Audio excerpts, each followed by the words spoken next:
question. Question right there. Hi, I'm Josh Stolaroff from Lawrence Livermore National Laboratory. And Governor, you mentioned before that China is now the largest emitter of greenhouse gases. They recently surpassed us in a dubious distinction. Can you talk about how that changes the dynamics of global climate change mitigation? And is there and what is the path forward for global climate change mitigation? You're a scientist, I'm not. So my description or answer is going to be inadequate, I'm sure, by a mile. But here's what I saw as being one of the fundamental problems between the U.S. and China on climate change. And I tried to do something about it as governor. And I still think it's longer term where we need to be. So if you agree with what I mentioned earlier, that we're all downstream, and that, you know, China now is the largest emitter, that it's in their interest to engage in conversation on the subject matter. Well, then you have to get to some scientific benchmark that both sides, you know, so you're both reading off the same sheet of music. And I discovered, as governor, because I probed the issue a little bit with the scientific community, and then later in Beijing, that we have benchmarks in science that are different from those among the scientists in China. And my thought was, well, how do you harmonize the science between the United States and China so that we're reading the same basic benchmarking? We're reading the same basic denominators, and we therefore can come up with similar policies. So we would come up with one metric for solving emissions. They would come up with an energy efficiency metric that was far different, and we were talking past each other. Even when the circumstances were still pretty good, and there was some bandwidth for this discussion. Now there's zero political bandwidth for this conversation. And after the climate talks broke down, which were very, very acrimonious, it was a real, I think, difficult blow to the process. So how do you get back on your feet? I think you get back on your feet by having a process that really is driven by the scientific communities, whether it's the National Academy of Sciences on this end, an analogous group in China that is driven by respective governments, and we begin to at least get a common framework for the science involved in how we read the climate data. And from there, coming up with a sense of what the real policy solutions are, and then to lead the debate from there. But we're not going to get anywhere until we can fundamentally resolve our misreading, talking past each other on the scientific metrics. And that is enormously frustrating just out of the embassy there. We'd put something on the table, they would put something on the table, and the scientists were going like this, past each other. So that's got to be step number one, and that can only happen when you get leadership teams on both sides who oversee it. And that's just not happening. And I don't know that that's going to happen anytime soon. But if the U.S. and China don't take a leadership role in it, no one's going to follow it, and therefore nothing gets done. Meanwhile, you know, there's a move toward clean energy in China. You all know the numbers. They're impressive investments in clean energy, which is great. But, you know, they got to do something about coal, clean coal, because they're still building, you know, power plants at the rate of probably one a week, fired by coal, without any kind of carbon capture or sequestration technology.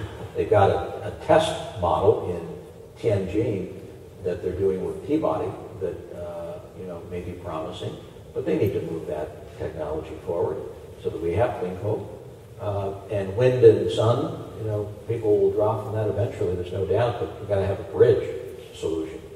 And in this country, I think natural gas is going to serve as a pretty important bridge, and that doesn't answer the emissions question totally, but I think it goes a long way in at least cleaning up our act in the interim, if you were to say the next 20, 30-year time horizon.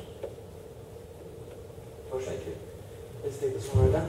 Hi, my name is George Salah. I'm the Director of Real Estate and Workplace Services at Google. And what I do is take care of our office space. I build our buildings. I design places that you come visit when you go to Google. And the things that I care about, and Google cares about, and the founders have cared about, is the environment that the employees and the visitors, and the quality of that environment that they have. And so I'd like to get your assessment and maybe encourage all of you to ask the same things of your people about the materials, the chemical industries, the products that come to us, whether it be here in the U.S. or in our offices in Beijing, wherever it may be, in terms of the support of that healthy environment. It's one thing to worry about saving the planet and greenhouse gases, but if we're all dying of cancer in the process, it really doesn't help. So what do you see, what's your advice for all of those in the room who are trying to do the same things about getting there faster? We're here today, so we want to have that help today. Yeah, we have a product safety commission for a very good reason. And when you have gypsum walls that begin to melt in newly built homes in the South because of shoddy product, or animal food, or nutritional supplements that don't hit the mark in terms of quality, someone's got to be a safeguard. And that's exactly what the Product Safety Commission does out of Washington. And if there are concerns, I would work through them on assessing or analyzing. They then go through the U.S. Embassy, and we have, the second largest embassy in the world, 2,000 people doing a lot of different things. But people there, and for the first time, a Consumer Product Safety Commission representative who basically does this kind of thing, liaisons with local companies in China on quality and safety issues, because we've had some unfortunate examples play out here in this country. So that would be the most immediate conduit if you had some specific issues that you wanted to have looked at. And you can find that just on the U.S. Embassy website in Beijing. Start a conversation with that office, and you might find some interesting things. When you mentioned Google, I thought you were going to ask YouTube in China. You're going through chemicals. Nice. I'll give you another chance. There was one question from the left-hand side, right there. Yes. Good afternoon. My name is Keith Cast. I'm an attorney at Cooper, White & Cooper, and I'm going to ask a question about the current trade dispute between China and the United States on solar technology, how we can approach it. The what issue? The trade dispute between the United States and China on solar technology, the anti-dumping trade case, the WTO case.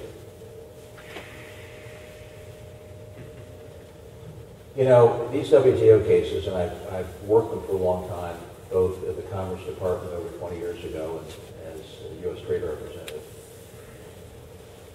They take a lot of time to play out, and there are all kinds of review bodies within the WTO structure itself, so you have a 2 or 3 year process when these things happen. And ultimately, there may be nothing in the way of punitive measures, but stop doing it. And China will withdraw a subsidy or something, and off they go. I'm inclined to think that, having watched the WTO play out for a long time, that it's optically kind of a muscular thing to be doing, and it plays well in terms of constituencies that you're trying to appease maybe during a political season. But in reality, the only real fixes and solutions on things like solar cases, on things like auto parts, on things like tires, even in the chicken pork trade, which has been caught up in some trade disputes, is to figure out how to do it at the table.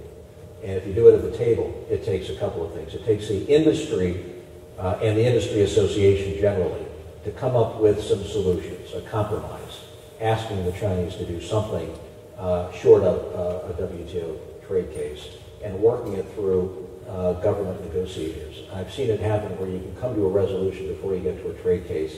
I used to shake my head because whenever you get to a trade case, you've lost the discussion. And you've lost probably 3 years of just this amorphous stuff that goes on in Geneva that doesn't yield really anything helpful.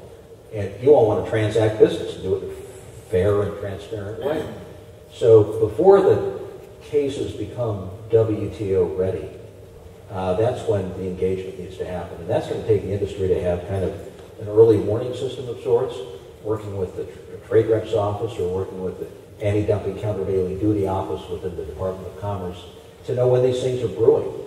And that's totally doable, so that you can problem solve and find a solution before it gets to that point. One question, right in the front, right there in the middle. So my name is Rachel. I'm from Silicon Valley Community Foundation. I originally from China, Shanghai, China. So my question is, in the past few years, the labor cost in China has increased tremendously, especially for people who work at foreign company in China's office. And a lot of employees actually, for the same position in China, they are getting higher pay than the US because the government protect the salary. It's like they have a policy every year you need to give them at least a 10% raise. So this gives a lot of pressure on the company and the investors. And some people believe that in the next few years there might be a recession because some investors, they close down the factories and move the factories somewhere else, and the advantage seems like, like in the past 15 years, and the reason you go to China to do business is because the low labor cost, and now it just increased tremendously. And what do you think? Do you think there will be a recession in the next 5 years or 10 years in China? No. That's a good question. Is there going to be a recession in the next 5 years? I think there will be some economic challenges, but fundamentally I think China's balance sheet is too strong. So a very high saving rate, $3 trillion in the bank, secure trade links with the rest of the world, and an entrepreneurial class that is coming up that is going to, I think, be able to renew the economic foundation. But are we going to see 8, 9, 10% growth rates? No. I think in 10 years, we're likely to see China, whether it grows at 8% or 5%, I mean, just do the math, by 2017, 2018, 2020, they're likely to be the largest economy of the world. On a per capita basis, well behind the United States. I mean, the per capita income, and we forget that per capita numbers in China, 99th in the world. China's still very poor.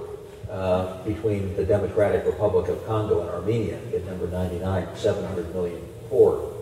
So the things to watch play out over the next couple of years that will impact everybody in this room will be, number one, the political transition that will start November 8th. Now, they just announced today that the 18th Party Congress, so since the death of Mao Zedong in 1976, there's been a party Congress every 5 years. And interestingly enough, they've announced the party Congress to happen right about the same time as the election, which leads me to believe they're getting real smart in China. They understand the public relations of elections, and that is, we don't want to focus too much on the transition. Let's just sort of park it right about the same time as the presidential election in the U.S. Nobody will watch. Nobody will know.